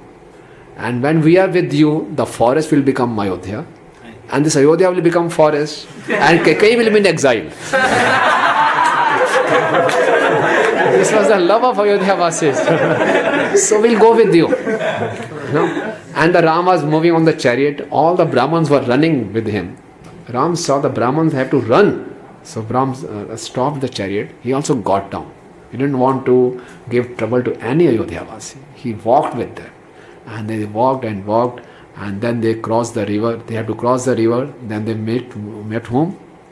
Nishadraj, Guha. So Guha was there. He was also crying, seeing the Ram in this condition. He was a king and he was wearing the bark tree clothes. Sita Maya and Lakshman. So he was crying. And he was saying, okay, give me the service. I will take you by my boat. But before you put your lotus feet on my boat, I need to wash your lotus feet. Ram said, why? Because I am very doubtful. The dust of your lotus feet has so much of strength They touch anything, like you touch stone, it turns into Ahilya. And if you touch my boat, it become a beautiful woman. My wife will not spare me. So I can't take a risk. So I'll wash. So he very nicely washed. He uses an excuse. He took the Charnamrit, drank the Charnamrit, and then allowed Ram to sit on his boat. When they crossed the river, Nishadraj said, you see, I'll bring give me a chance to have a feast for you. Ram said, no, I'll take only roots and fruits. So he took some roots and fruits and said, I'll sleep on the floor. So Sita and Ram, they slept on the floor. Lakshman said, there's no question of sleeping for me. Lakshman took the vow, all these 14 years I will not sleep. This is the service attitude of Lakshman. He did not sleep. And say, I will guard. I am here to guard Ram and Sita. So Ram and Sita were lying on the floor, sleeping. Lakshman with bow and arrow circumambulating them, just for protecting them. When Guha saw this, Lakshman has a bow and arrow and is going around, he got a doubt. Maybe Lakshman has some bad intentions. Because he was over concerned for Ram's safety. Maybe he is also involved in this conspiracy, and maybe he will kill Ram and go back and take the throne. So I will not let Lakshman to do this. So I will also guard him. So Lakshman was circumambulating Ram and Sita, and behind Guha was circumambulating Lakshman behind. You see, they had so much love for Ram and Sita. And all his citizens, Guha's citizens, they were watching their king. What is he doing in the night with bow and arrow? Though our king is very dutiful, he is righteous king, somehow I don't know, the mind can change. Because now Ram is out of the throne, he may also develop some bad intentions. But we will not spare him. He will not allow him to do this. So all the citizens were also. This is the love of devotees for the Lord. You see, we cannot even imagine. This is the pure love of the devotees for the Lord. This way, they spent the night. Whole night, everyone was awake except Ram and Sita. This is the anxiety they have for the Lord. So after this, after crossing the river, Ram and Sita and Lakshman, they meet Bharadwaj Muni. So Bharadwaj Muni also welcomes them. And he says, very nice, you please be here. For 14 years you spent here. Ram said, no, this is very close to Ayodhya. Kekai will not like this. Please tell us a suitable place. So then Bharadwaj Muni says, please go to Chitrakoot Hills. Very nice Chitrakoot Hills are there. You go there, and the many saints are there. You will get their association also. How many of you have been to Chitrakoot? Oh, it's a very nice place. We should organize a retreat there. It has everything. It has hills, it has forests, it has rivers, it has lakes, it has caves. And till now, this Chitrakoot is a place not very exploited, and it's a very nice place. I've been there once. We can plan some retreat there. Krishna willing, Lord Ram willing. So they went to Chitrakoot. And then Lakshman, his duty was to construct a nice hut for them. So Lakshman constructed a nice hut. And Ram is exchanging with Sita. It's nice that we are out of that palace. I was always thinking I need some personal time for myself. And the palace, we are so absorbed in management and administration. We are nice. Here, now we can have the association of the saintly person also. And we can have time for each other also. And we can appreciate the natural beauty also. This is how, to see positive in everything. Lord Ram was not complaining, say, why bad things happen to good people. I've not done anything wrong. Sita was not crying, this was the day I married you, Not like this, They were not complaining, they were not blaspheming, they were not criticizing Dasha. Dasha should not have done this. You see Kekai, this is the mother, this is the mother Kekai, Mantra is the root cause, I will not spare mantra. They were nothing else. This is how a normal person will behave. And this is how the Lord Ram behaved. What is the use of blaming? He is appreciating. It's a good thing. We are in the forest. We are getting saintly associations. And now we have more time for each other. We can appreciate the natural beauty. So healthy also. Take roots and fruits. That's all. Lead a simple life. So that's why they were very happy there also. Now, Bharat is called from his uncle's home. please come, there is some emergency. So Bharat comes back. When he comes back, he sees the whole Ayodhya is something different. And when he enters the palace, he says, it seems someone has died. And then he enters, meets Kekai. Kekai is very ecstatic. Oh, Bharat, you have come, very nice. And she embraces him. Mother, what is this? Where is my father? Everything is looking very sad. What has happened? Oh, nothing. Your father has lost his life. What? My father is not there. He starts crying. Where is Ram? Where is Kaushalya? Call all brothers. Where are they? No, Ram has been banished to the forest for 14 years. Why? Ram is banished. Why? Why did he committed some sin? It is impossible. No, because I wanted to make you the king. Bharat, no, you are the king. See, I have arranged everything for you. When Bharat heard this, he started shouting on Kekai. You are such a sinful woman. You are not my mother. You took away Ram from me. How can you be my mother? How could you think that I can sit on this throne? How can I occupy this throne? This throne is not meant for me. This throne is only for Ram. How can I sit on this throne? And how can you send Ram for exile? He was very furious. He said, from this day on, you are not my mother. He rejected Kekai. Then he went to Kaushalya. Kaushalya, when he saw Bharat, Kaushalya said, now you must be happy. Bharat started crying. At least you should not say like this. Please don't doubt me. I never had this intention. I am very sad for Ram. I will not sit on the throne. And then he called Shatrughan was also there. They all started crying. And they performed the last rites of Dashrath. And then one minister saw mantra. And he brought mantra before Shatrughan. And Shatrughan started beating mantra. Because of you only this has happened. When Bharat saw Shatrughan beating mantra, he said, stop. Don't beat her. What is the use of beating her? Let's think what best we can do. This is the character of Bharat, Even in such distressful conditions, he is following the etiquettes. What is the use of beating a woman? She is a evil-minded woman, let her be. We should think what best we can do.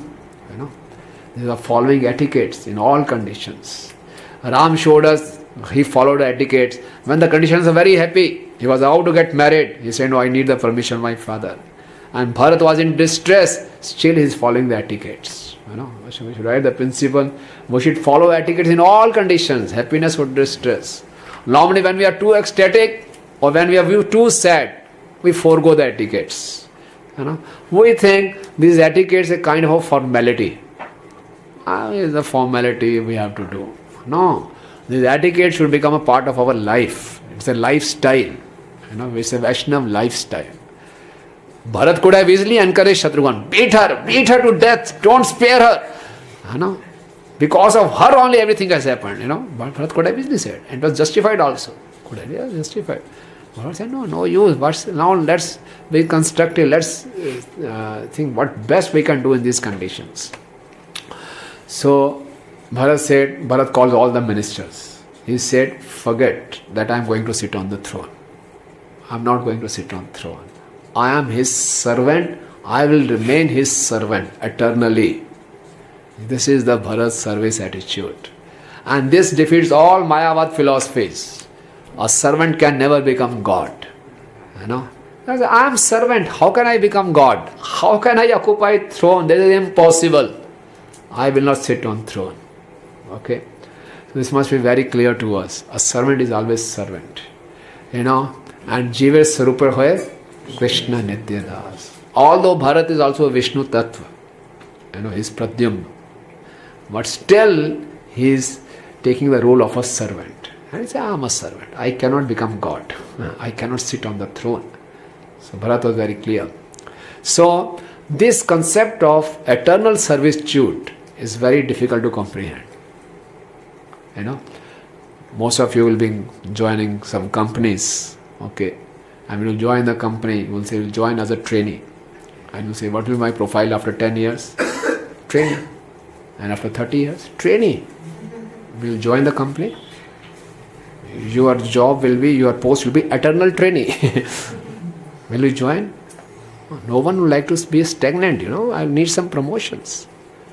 So, but in Krishna's service, there is what? Is there any promotion? No. An eternal servant. Only promotion can be if we improve our service attitude. That is the only promotion. External promotion may look okay. I was made temple commander, I was made this overall coordinator, this. This is external. But internal is service attitude.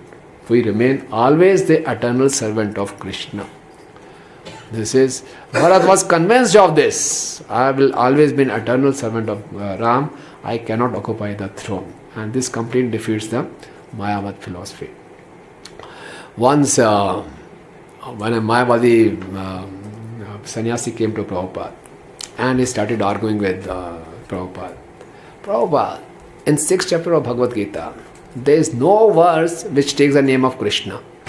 There is no verse which recommends chanting of Hare Krishna Mahamantra. Still in all your purports you are mentioning about Krishna, mentioning about chanting. What is this? Prabhupada says, okay, which verse? He recited this verse. Which other verse was where Krishna has mentioned? This verse, which other chapter? For 1 hour he was finding fault with Prabhupada's purpose. In this verse you said Krishna, in this verse you said Krishna, where the Gita is not mentioned Krishna was saying. 1 hour he said like this. Prabhupada said, okay, let's serve prasadam. And after that they went away. He went away. So all the disciples were shocked. Normally Prabhupada, if a Mayavadi come, Prabhupada used to pounce upon him, beat him like anything. Prabhupada, why do you let him away? He was saying so many things. Prabhupada said, for 1 hour he was constantly chanting Krishna, Krishna, Krishna. So he was getting purified. Maybe in this next visit he will be able to understand my purpose. So this was Srila Prabhupada. Once in Jagannath Puri, one Mayavadi person was there. He launched a book. He said Prabhupada is very popular. So he called him in his function. Swami, you should launch this book. So Prabhupada was not aware what are the contents of the book. So when Prabhupada went to his function, Prabhupada was a chief guest. And Prabhupada saw the book. It was completely Mayavad. So Prabhupada started lecturing. Prabhupada was normally lecturing. And he was telling the disciple, tell Swamiji to say something about my book. Prabhupada was neglecting. Then he sent a note. Prabhupada was neglecting. He was not leaving the mic also. And giving lecture, he was getting, the time is going. I called him for this purpose, for launching my book. And Prabhupada was not saying anything. And Prabhupada was giving lecture. And when Prabhupada ended lecture, no time was left. He was so shameful, he took the mic. He said, now I'll request Swamiji to launch my book, to say something about my book. Prabhupada took the mic. Please do not read this book.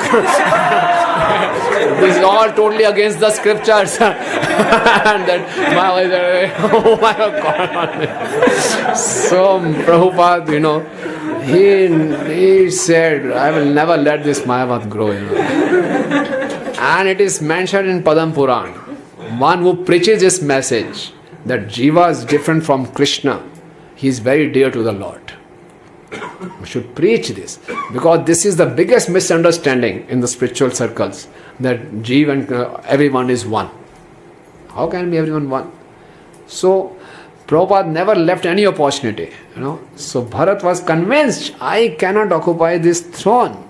How can I am a servant? How can a servant become a master? You see? So he said, all the ministers, let's make arrangements. We'll all go and bring Ram back. Ram will be on the throne. I will not sit on the throne. All Ayodhya were ecstatic. Oh, Ram is coming back. So let's make all arrangements. Construct roads, construct flyovers. Keep the chariots ready. Keep the army ready. We'll all go and bring Ram back. So there was a lot of enthusiasm in all Ayodhya Vasis. And they started their march with all chariots, horses, elephants, all the queens, all the sages, Vashisht, everyone. And they started, and Bharat was in front. Now we are going to bring back Ram. And everyone was enthusiastic. Kekai was also there. They all went. And when they are approaching, and then Ram was in the Chitrakoot, and such a big procession is coming, and the dust started, from the horses and elephants, and the dust started flowing. So Ram, and the noises were coming.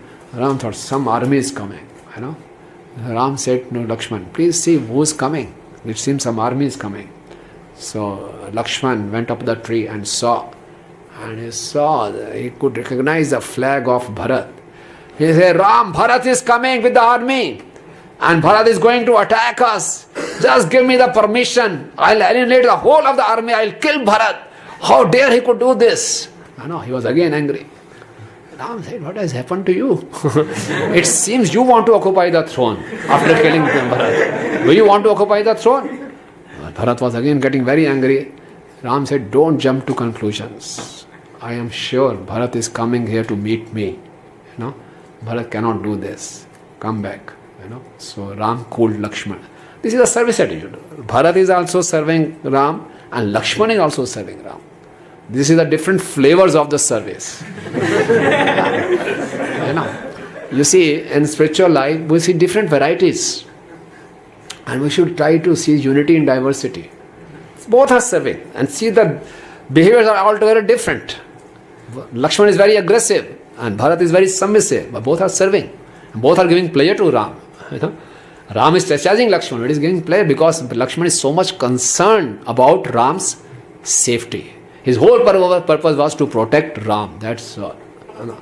He was focused on that. So he said, no, Bharat is coming to meet me. So before some distance, the army stops. And those forests, our chariots, etc. couldn't enter. So Bharat had to walk. So when he was walking, he was not able to walk. He just wanted to meet Ram. Again and again he was falling. He was getting up and again falling.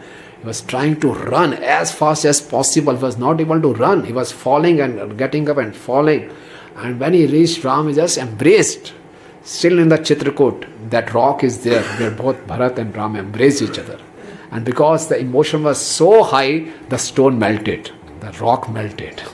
And still we can see the footprints of Bharat and Ram.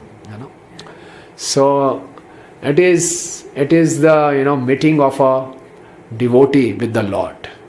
We should not see in a mundane sense the meeting of two brothers. One is the two Ambani brothers. They were having fight with each other, Anil and Mukesh Ambani. And then there were some rumors. Now there are going to be some compromise. So some newspaper person mentioned it's going to be Bharat Milap, Ram Milap. So you cannot compare the emotions of this Bharat and Ram. It is the emotion of a devotee with the Lord. So they embrace each other. And Ram asked, how is my father? So Bharat started crying. The father is no more. Hearing this, Ram also started crying. He just fell on the ground calling father. Oh Dashrath, where are you? And he started crying. Then both of them just performed the last rites. And then Bharat requested, now the father is no more. The eldest son deserves to be the king. Please come back. We all have come to take you back. Ram said, it's not possible. I have given a vow to my father. I will complete that vow. After 14 years only I will come. Bharat said, you have to come with me. Ram said, I cannot come. Vashisth also said, you please come. Ram says, why are you telling me? You know all the scriptures. Why are you telling me to go against the scriptures? I have to fulfill this vow. Then there was one Jabali Rishi. Jabali Rishi jumped in. I will convince you. Ram, this body is nothing. Body is just a bag of chemicals. Why are you wasting your life in this forest? Come to Ayodhya, enjoy and be a king. What is this?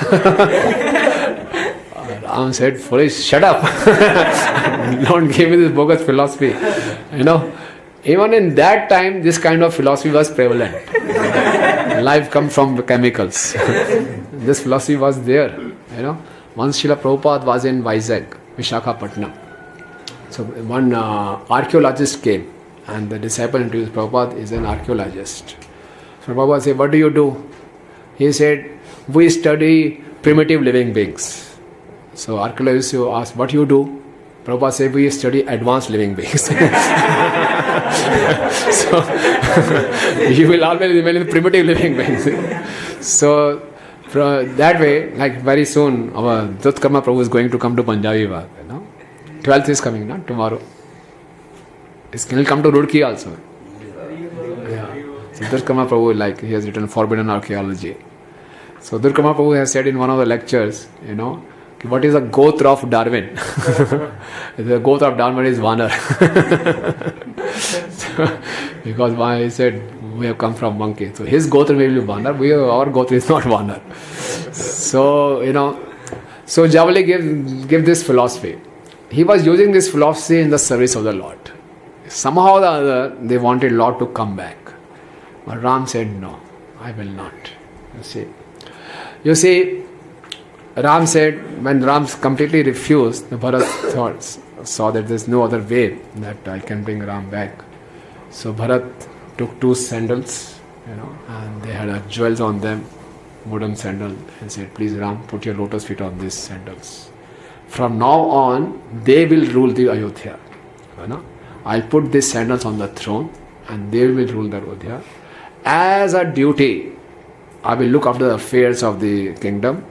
I will not stay in the palace. I will also stay in a forest like you. And I will stay on a below. Bharat stayed in Nandigram. And Bharat used to stay in a cave on a level lower than the ground level.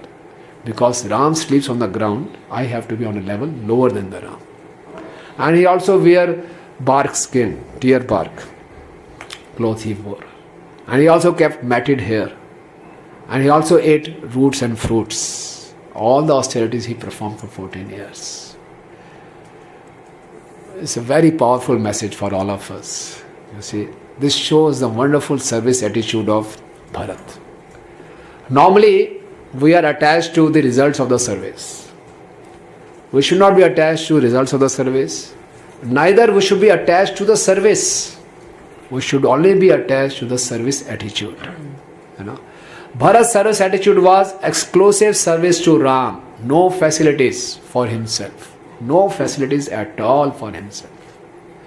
Bharat didn't want any position, any prestige, any power. When we perform devotional service with a desire to enjoy, this Mayavad concept of being an enjoyer is in all the hearts of all the conditioned living beings. Because we all wanted to be Krishna. It's the Mayavad. So even if we are performing service, we are looking for our own comforts. We are looking for our own enjoyment. Bharat didn't have such contaminations. Abmanya anya bilashita shunyam. Completely shunya. He just wanted to please Lord. He just wanted to please Ram. Because he was sure that by power, prestige and position I won't get happiness. If I follow these ways, if I follow in this trap of these 3 P's, these 3 P's are a trap for a devotee. Power, position and post. And these 3 P's trap us and they deviate us from our purpose. They look so lucrative that we forget the bliss of devotional service. But instead of this, Bharat followed 3 S. Self-control, surrender and sacrifice. He followed these 3 S. These 3 S are the way to spiritual world. And the 3 P's may take us to hell. The choice is for us to follow 3 P's or 3 S. Right? The choice is with us to follow 3 P's or 3 S. So Bharat is exhibiting complete, perfect service attitude. He was fully dedicated to Ram. He knew that my satisfaction lies in satisfying Ram. He knew that my satisfaction lies in surrendering to the will of the Ram. He knew my satisfaction lies in sacrificing for the Ram. So whenever we get an opportunity to sacrifice something, sacrifice our interest, it is a wonderful opportunity. We should not feel morose. Oh, why me only? Why I am asked to sacrifice? Bharat was not morose. Bharat was saying, okay, this is a wonderful opportunity to serve. That's why his name was Bharat.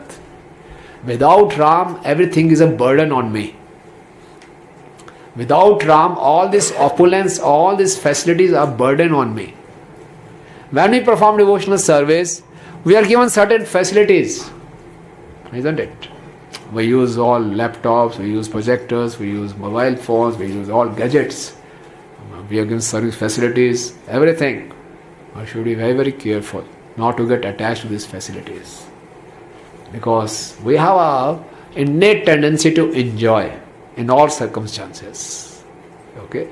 So we'll manipulate all circumstances for our own enjoyment.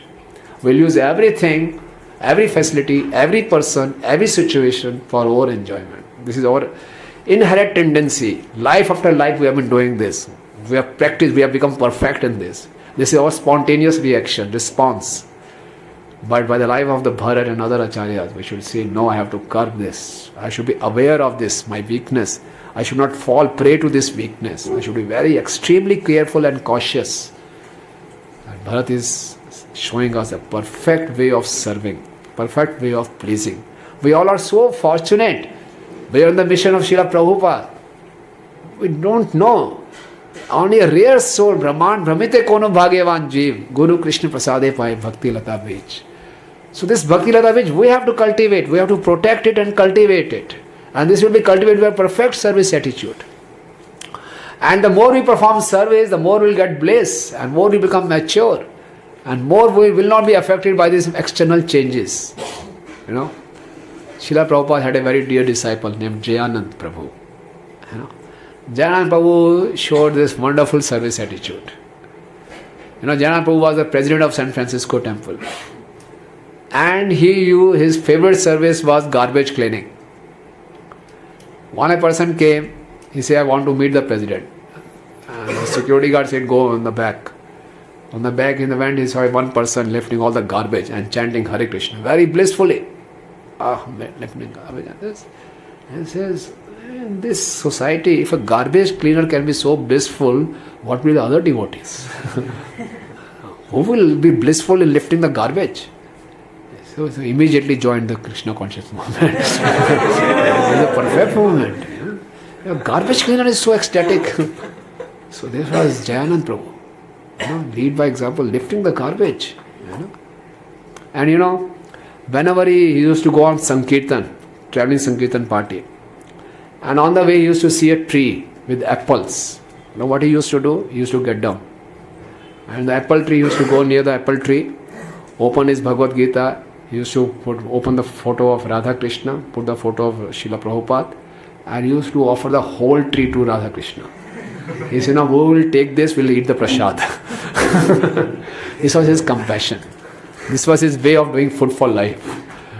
Offer entire tree of apples to Krishna. Now whoever will take it is a prasad now. You know? See, such a compassion, such a soft heart he had. And he never used any facility for his own purpose. He never used new clothes. You know, we hear the story of Sanatana Goswami. When Sanatana Goswami came to Tapan Mishra's house, Chandrasekhar Acharya's house, so Lord Chaitanya said he had a beard and he had all dirty clothes. He said, just you should make him a Bhadra person, you know. So he shaved him off, and then Chandrasekhar Acharya gave him new clothes. Sanatana Goswami refused. No, I don't deserve.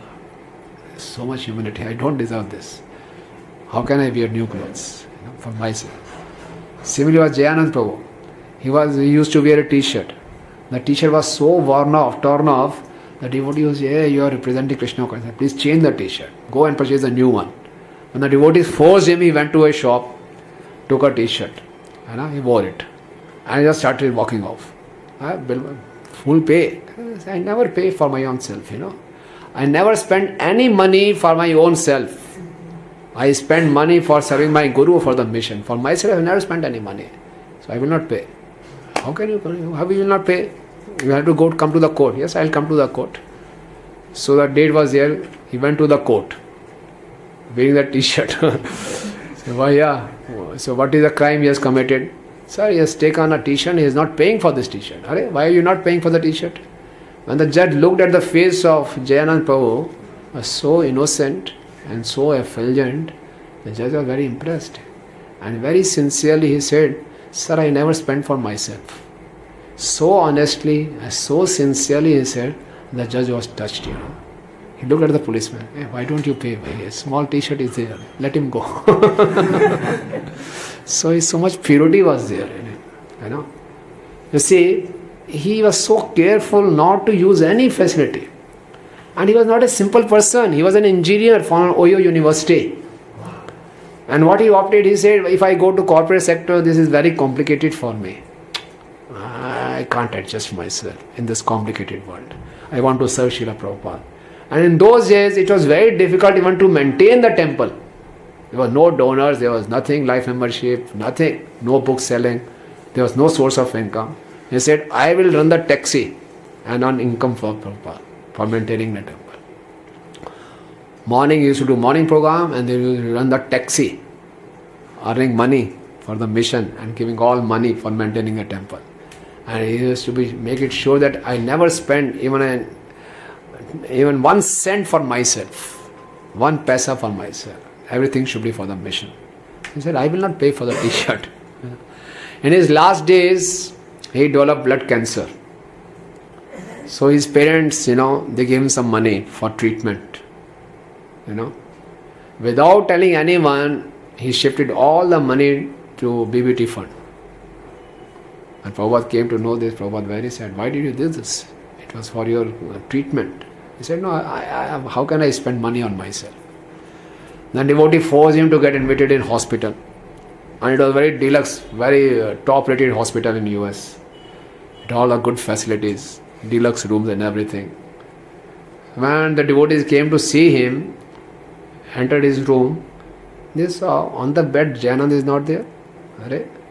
And when they came near, they saw on the bed the photo of Srila Prabhupada is there. And the garland is there. And where's Janand? And Janand sitting lying on the floor. Hey Janand, what are you doing there? How can I sleep on this bed? I don't deserve such deluxe facilities. So devotees really lifted him and put it on the bed. You are sick, you need treatment. So such was the service attitude of Jayanand Prabhu. It's not that this kind of service attitude is not possible in these days. At least we should appreciate. When we appreciate, then we'll aspire. And we should be convinced, as long as we have our self-satisfying propensity, we can't be satisfied. This is the biggest, irony, paradox of this material world. This is the biggest irony that we think the more we have, the more we'll be happy. The more we take, more we'll be happy. The equation is totally reverse. The more we'll give, the more we'll be happy. But we are just, it is so much ingrained in us, our education system, the way we are trained in our childhood, the way the whole society is being led. The more you have, the more you achieve, the more you will be successful. Achievement is in sacrificing. If we satisfy Lord's need, if we satisfy to the Lord's will, that will be the true satisfaction. And if we just dedicate our life to satisfy my own whims and fancies, we'll always be disturbed. That's why the whole world is disturbed. No one knows what is the Lord's will, how to fulfill Lord's will. Okay. So, this is where the Ayodhya Kand ends. Bharat is coming back with the sandals of the Ram. And Bharat keeps those sandals on the throne. And Bharat administers all the affairs of the kingdom. And Bharat used to come daily to give report to those sandals. He used to treat those sandals as good as Lord Ram. He never thought, I am the king. He always thought, I am the servant. He used to come and give report to the sandal. This is the report. And he used to administer very perfectly. You see, it was not that he was compromising on his duty. It's not that. He was administering perfectly, but without any attachment, without any ownership. Yes, it belongs to Lord Ram and I am just a servant. So this is was Ayodhya Kand. The hero of the Ayodhya Kand is Bharat. Who ruled the kingdom for 14 years as a burden of love for his brother, as a matter of service for Ram. Okay. Sita Ram Lakshman Hanuman ki, Bharat ji ki. Thai God Premanande. Any questions or comments?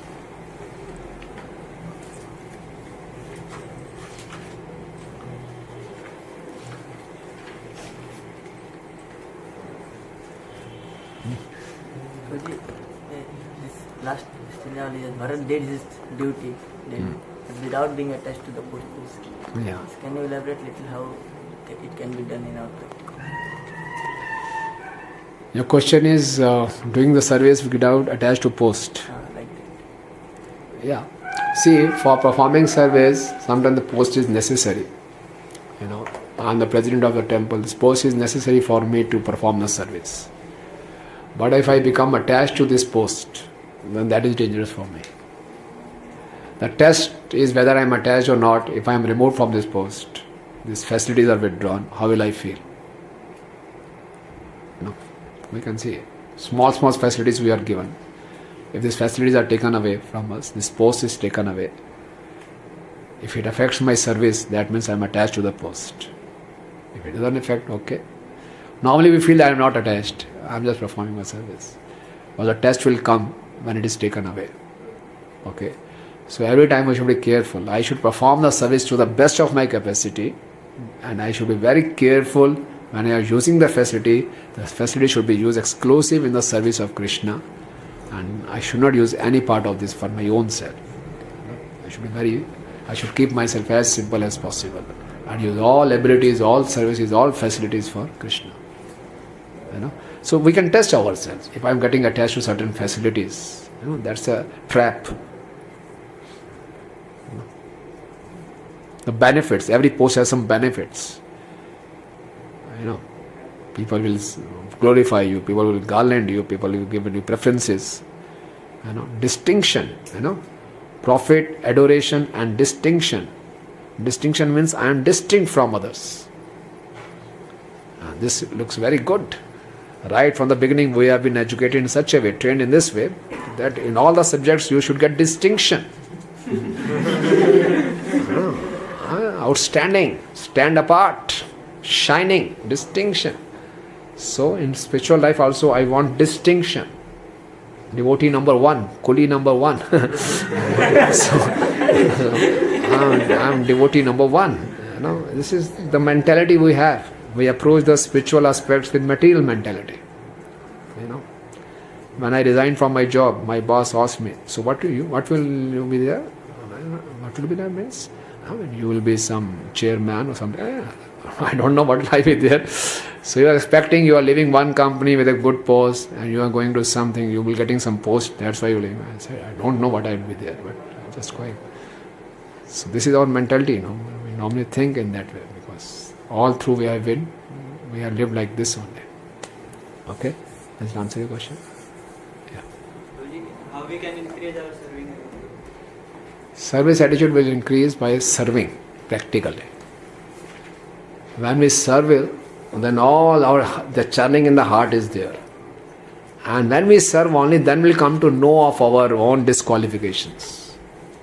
When we'll be aware, when we'll see the mirror, oh, this is me. So when we are serving, at the same time, we should always remain in the association of devotees. We should always be having good morning program. We are always studying and hearing the scriptures and performing service. So that will keep us alert. Okay. Perform service practical, that is very essential. Without performing practical service attitude will not come. Service attitude is not a matter of discussion or matter of contemplation or matter of just thinking. It's an action. It's in action. Service attitude is exhibited in action, not in words. So when we perform practical service, and when we perform practical service, we'll come to know our strengths and our weaknesses. And we should be introspective always. And work on our weaknesses. We should be aware, yes, I am attached. I should be truthful to myself at least. I should pray to Krishna. When I perform this service, I get these facilities, I like these things, so this is not good for me. Please bless me, empower me, I can overcome my weaknesses. I should be aware and consult seniors. Very frankly, revealing my mind, I have these weaknesses and they will help us. But if I hide everything, put under the carpet, no, sir, and everyone is glorifying, oh, what wonderful, sir, yes, but internally I know what I am going through, but I am not paying attention to this thing. Then one day, it breaks down. Okay, so being truthful, being introspective, and regularly performing practical service in the association of devotees. And when the signal comes, when I see the devotees are not happy with me, then I'll come to know something wrong with my service attitude. I will improve.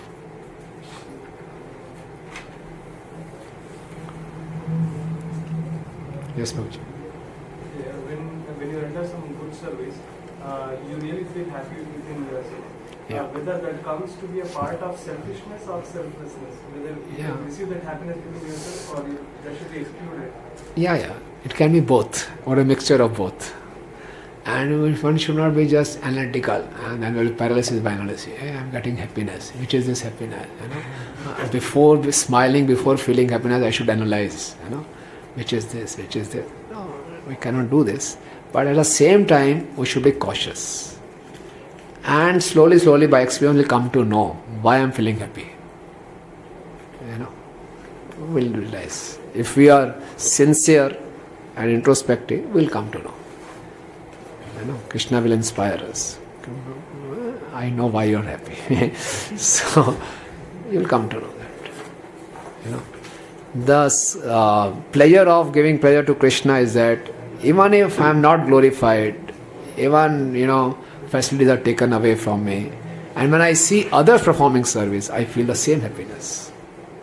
When I see others performing better than me, I feel the same happiness because my Lord is being served. Oh, I couldn't do this. You did it. You did better than me. Oh, very good. That is a test. Yeah. Okay. One more thing was there. You told about attachment with right purpose. Is it possible to attach with wrong person with right purpose? Yeah, attachment with the wrong person with the right purpose. No. We can, if a person is not, to say wrong means is not properly situated, we can use him Krishna's service. We can somehow, with intelligence, utilize his abilities or dovetail him in Krishna's service. But we should not get attached. There's a danger for us then. Sometimes devotees have to deal with materialist people and they have their wrong sides. But somehow we use very, very judiciously some aspect of them in Krishna's service. Or if we get attached to them, that we may also get deviated or may get contaminated.